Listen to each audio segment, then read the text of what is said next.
Hey, so this fucking review, and oh my god, this review is going to be more of a therapy session. So bear with me.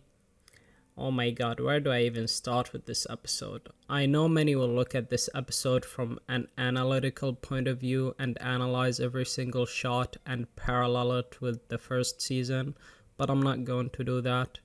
I'm going to just let my emotions out and therapy my way out with this feeling I have right now because I'm so sad.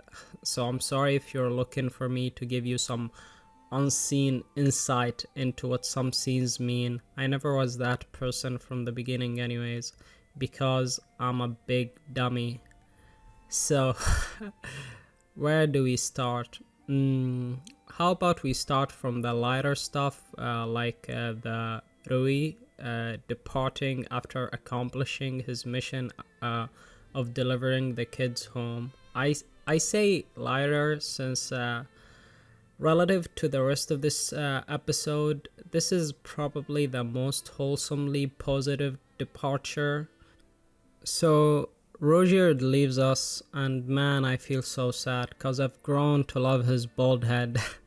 To see him cry when told that his curse or his people's curse is almost gone. By the way, I thought Roger knew of the origin of the curse, but I think I misunderstood something, or it's just me being a dumbass again. I loved how he decided not to cry in front of Rudy since he's the adult here and he has to remain calm and collected always. I also adore Rudy for noticing that Rudyard wants to cry, so it's best to leave him alone. And this exact exchange actually happens later in the episode with Eris. Seeing Rudyard say his farewell and thanking Rudy for everything, even though Rudy is the one who should be thanking him technically, but Rudyard knows. I think he knows that. He knows how hard Rudy worked to clear the Spurred clan's curse and reputation. He worked so hard at it. Like, we've seen him work hard at this mission, and he completed it. This mission is complete now. We leave Rudyard on a sad yet happy note. As for the rest, I felt like I was on a roller coaster. 1 minute I was happy, and the next minute I was sad and crying like a bitch. Like, this episode was a roller coaster to say the least. I'd like to transition to the Eris stuff now. So, Rudy and Eris arrive at what seems to be a refugee camp for all the people affected by the teleportation disaster. Anyways, Eris meets Ghislaine, and oh my god, I'm so happy to see my girl alive and well. I missed her six packs and everything else about her. I missed Ghislaine so much. Just seeing her made me happy and made me forget about the sadness I felt when we said goodbye to Rudyard. Now for the breaking point of Eris, I've been saying it will happen for 3 episodes straight. It's too much to handle for my girl. And just to make my stance very clear, because this episode is gonna divide the community, I think, on Eris. Just to make my stance clear here, I love Eris. I think she's the best character in the show. With Rudy, I think she's the best. Without a doubt, she's the best character. She's best girl. She's the best in everything. She's developed so much, and I love her. She's grown so much. Anyways, she gets hit with the news that 3 of her family members are confirmed dead. The father and the mother got teleported together and died seemingly, and we know what happened to the grandpa. It's just too much, too sad, and too heavy to handle, to be honest.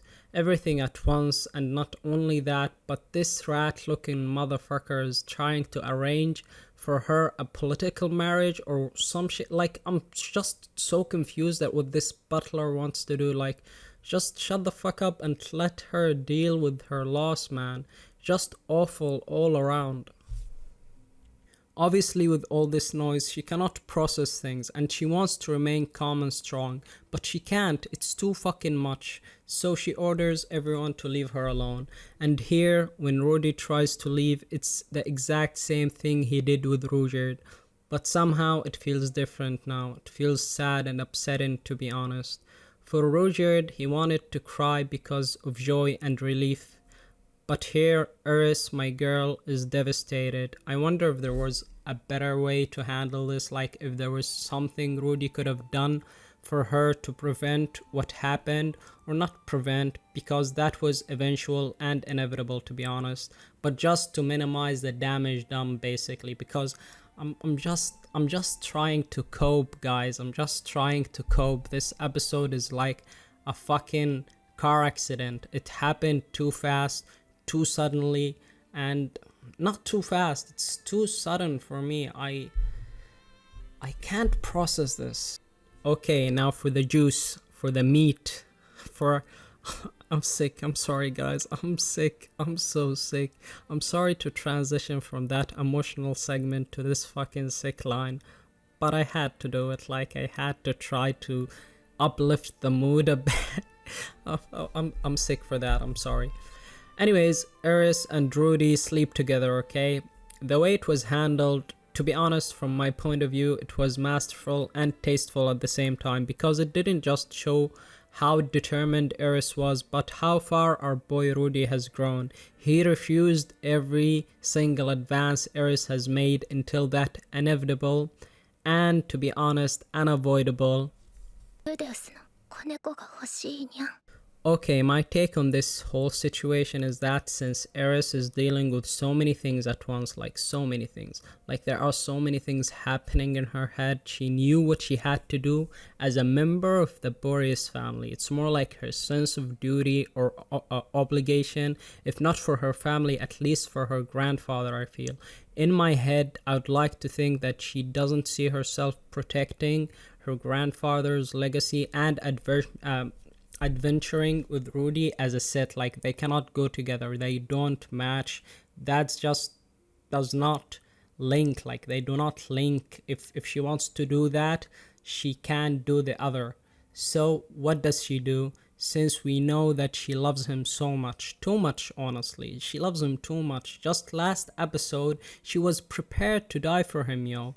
That's true love. Like, that's true love. Eris is my best girl. Like, I fucking love Eris. And just the thought of us not seeing her ever again, not ever again. I know that she might come back in the future, but right now I'm sad that we'll never see her again. Like, oh my god. So anyways, what does she do? As I said, she decided to give him her most valuable possession. Okay, I'm getting myself in deep water here, but I mean her virginity, basically. I'm sorry. It's just I'm sorry. I'm sorry if I said it in the wrong way, but whatever. It's just, you know what I mean. She gave him her virginity, basically, since she feels like that promise they made cannot be kept if they stick by the original arrangement. Anyways, I feel like this had to happen. The way it did, though, could have been done way better on both parties, to be honest. But this is what makes this scene so beautiful. This is how we are as humans, very flawed and illogical sometimes, especially when it comes to feelings and emotions. So I really, really respect this move from the author and how he handled it. Like, I can't comprehend how an author can write flawed characters like this, or flawed situations. Like, there could have been some obvious ways, better ways to handle this for the characters, but the way he chose this approach is, or they, I'm not even sure who is the writer. So I'm going to shut the fuck up and move to the next thing. Anyways, we're back. Eris leaves Rudy and Rudy cries, and oh my god, I was crying with him, yo. I was literally bawling my ass out. Like, literally, I was crying like a bitch. But before that, I was laughing my ass off when Rudy woke up and was bragging about him losing his virginity finally. But not even 2 minutes later, yo. It's just crazy how this episode is. I was crying 2 minutes later after I was laughing my ass off. Like, how is that possible? As I said in this video is, holy fuck, this is just me trying to wrap my head around this episode. Like, this is just me trying to therapy my way out of this feeling, as I said. And what I feel is not just sadness. I don't even know how I feel. Do I feel sad? I feel a sense of loss. Not even bittersweet captures what I'm feeling. I feel like we've lost something, like something dear to our experience of Mushoku Tensei. Like, I'm not sure, like I feel like I lost a huge thing here. And to be honest, I saw the departure of Roger coming, but Eris, I didn't see that coming. To be honest, I didn't see that coming. I was not ready for that. I definitely was not ready for that. On the bright side though, my girl got a short hair. Let's go. You know, I like short hair better than long hair. But I'm not sure, man, if this is an equal exchange. Like, this is not an equal exchange, man, for what I'm feeling. Overall, it's a very emotionally packed episode. And yeah, one more thing. The music was incredible this episode. Every note in the OST was meant to rip my heart apart. Like, every note. So this episode is a masterpiece. It feels like I'm sucking the show's dick at this point, but anyways, I feel like I really feel a lot better since I basically just therapied my way out of this feeling. Like, yeah, I therapied my way out of this feeling. Let's go. And sorry, this is not a super deep dive, but you know, I'm not that smart. Like, this has never been me. I'm not like chibi going deep and analyzing every single scene. I'm just not that